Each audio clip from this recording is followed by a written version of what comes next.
But on the other side of the spectrum, you've got to understand that for the Danes, there must be some effect or result from that as well. And how do we track or trace or understand what the negative effect of slavery might have been on Denmark or on European civilization or states? And when we look and we see that in 1733 here in the Danish West Indies, there was a 19-code slave law, or a law which governed the African inhabitants and those that were enslaved. And this code required, once it was transgressed, things like if you see a Dane or a European, a white person, for lack of a better term at this particular point, as it is documented in the code, walking on the street, if you are on the same side of the street, this is documented, that you must cross and stand still. If you do not, it is incumbent upon the white man or woman to issue you a beating. Wow. Interesting. One law. There are all kinds of variations. The dismembering of hands and feet and arms, the branding on the forehead and on the chest, and the stretching on racks and on stilts, and things that are unspeakable. That occurred here in the Virgin Islands? Right here in the Danish West Indies. It says recorded history, legislated, law, Denmark, but crimes against humanity. But while we in the territory may be all and well familiar with the effects that they have had on us, be they manifest in our domestic relationships or not. I'm going to actually just hold your thought. We got to take a quick break. Good. I want to pick it up there. Very well. Because I think the critical part is how those crimes against humanity reflects today, which provides the basis, if you will, for the movement of which we speak. Great. Let's take a quick break and we'll come back in our discussion with Mr. Shelley Moorhead, the president of ACRRA. We'll be right back. Stay with us.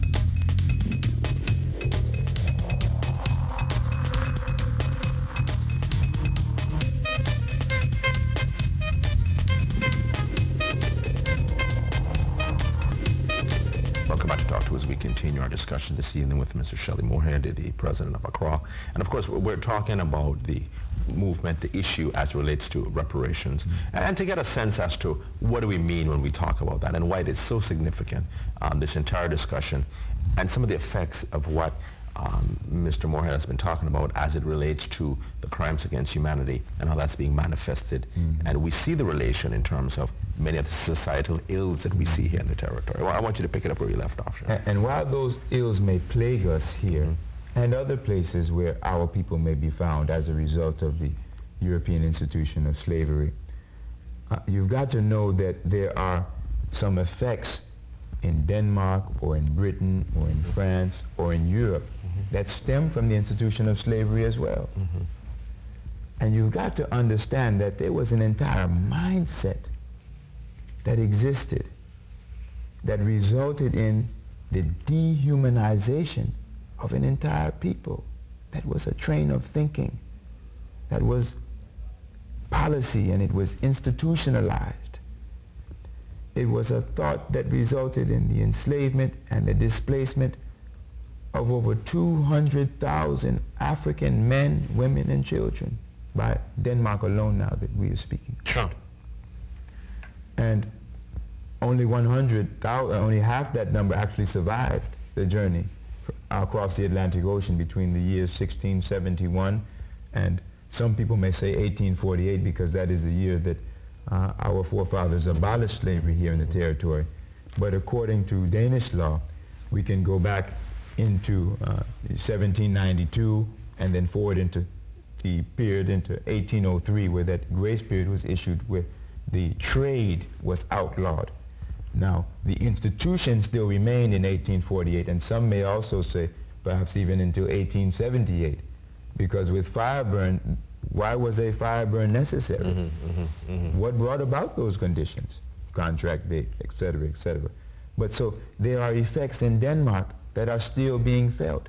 You see, you cannot walk away from that, whether it be slavery, whether it be crimes against humanity, whether it be anything that is horrific and brutal and long-running. You see, as we define slavery, we must understand we cannot leave it without form. We've got to put it in perspective for our people today, and especially for our young people.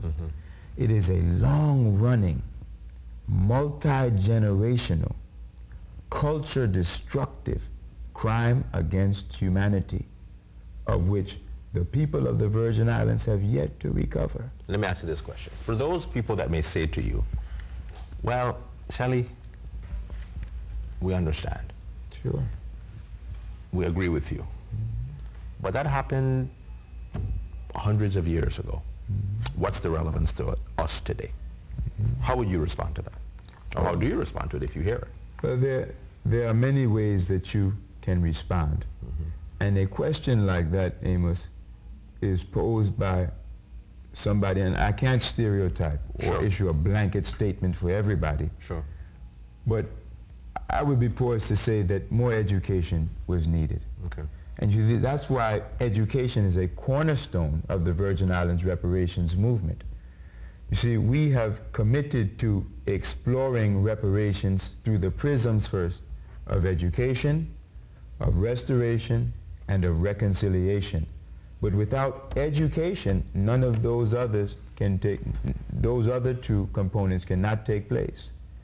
When we go to Denmark, we find that in the schools and in the textbooks, in the great majority of them, that you may find a couple sentences or a paragraph that will relate to the 250-year period of Danish colonization here in the territory. A paragraph or a few sentences for the most part. But for us here in the territory, something like that, very, very offensive.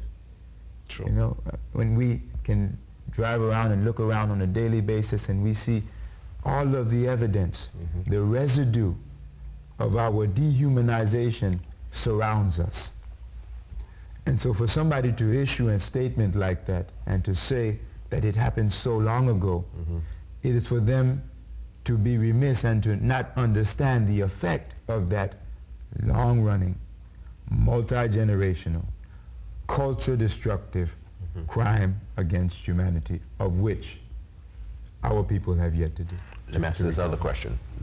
For those that may say to you, well, while there is definitely the historical support for seeking reparations, and really this is not, and what you're saying is really not unique in a sense to the Virgin Islands, because there have been similar discussions or similar calls in areas, for example, in the mainland United States, where leaders of the civil rights movement, most notably Mr. Randall Robinson, has written books about what America owes people of color, and speaks at length with respect to reparations and so forth. His second book was What Blacks Owe Each Other. Exactly, exactly. The Reckoning. Exactly, The Reckoning, exactly. And see, that I think is where we are here. Right.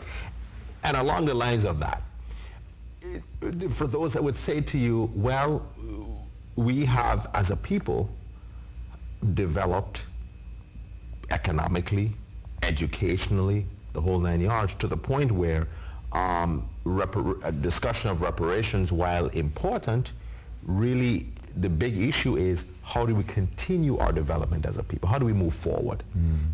You know, you see my question? And people tend to may say to you, and I'm again, just how would you respond to someone like that say, well, reparations is looking back. How about looking forward? How would you respond to that?